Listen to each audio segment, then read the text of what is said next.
Viewers, dugaan pelecehan seksual yang dialami Putri Chandrawati oleh Brigadir Yosua Huta Barat disebut tak memiliki bukti kuat, sehingga dugaan itu tak dapat dijadikan dasar adanya penembakan terhadap Brigadir J.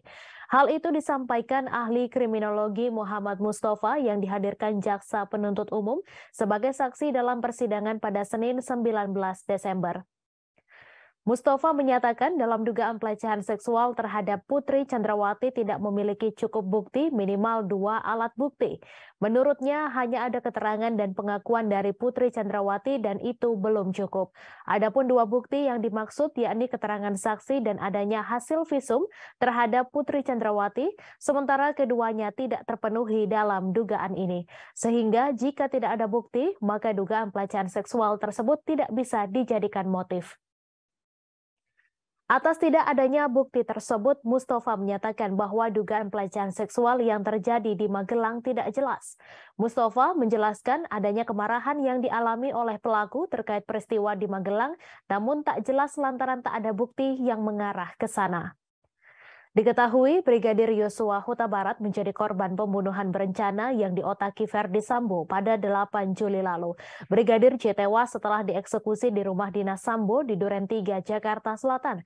Pembunuhan itu terjadi diyakini setelah Putri Chandrawati bercerita kepada Sambo karena terjadi pelecehan seksual di Magelang.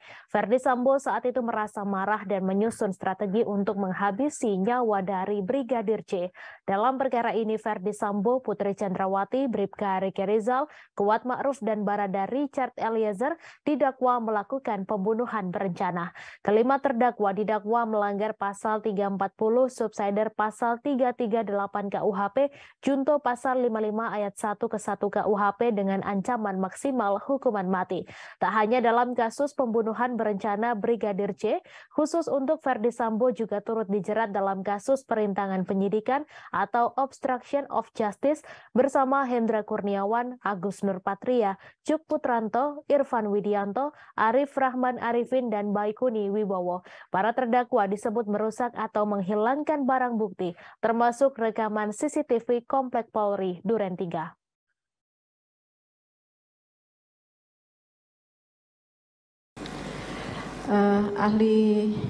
Saudara ahli, tadi saudara menerangkan perihal motif ya.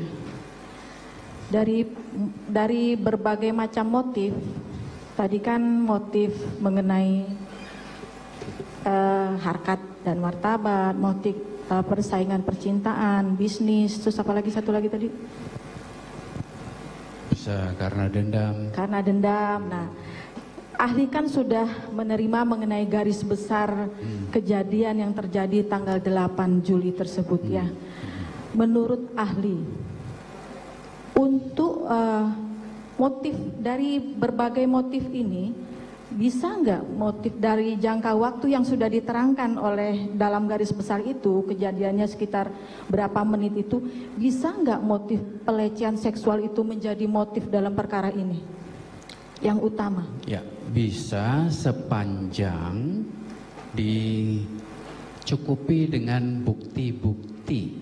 Bukti-bukti. Karena dari kronologi yang ada adalah pengakuan dari Nyonya PFS. Kalau dari waktu? Dari waktu juga barangkali terlalu jauh ya. Karena yang menarik begini, bagi seorang perwira tinggi polisi, dia tahu kalau peristiwa perkosaan itu membutuhkan bukti dan saksi. Ya. Satu alat bukti tidak cukup dan harus ada visum yang diperoleh. Tapi tindakan-tindakan itu tidak dilakukan. Tidak dilakukan. Meminta kepada Putri untuk melakukan visum agar supaya kalau mengadu kepada polisi alat buktinya cukup. Terima kasih sudah nonton. Jangan lupa like, subscribe, dan share ya.